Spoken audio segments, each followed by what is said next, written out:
Hey, how are you? This is JL Harris for Fit Friday. What we're going to show you today is how to do a squat.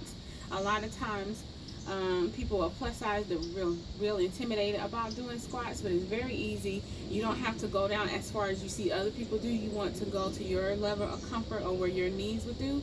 And so this one was real easy. So you stand with your legs kind of shoulder width apart, and you want to go down straight like you're sitting down in the chair. You want to make sure your back is straight.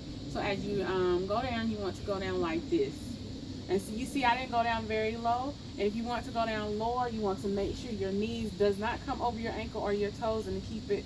And that's a really low calf squat. And you want to come back up, and you want to squeeze your buttocks as you come up. It's very simple. And so when I do it with my mom, when we do calf raises, it's very not calf raises, squats. Scratch that. Yeah.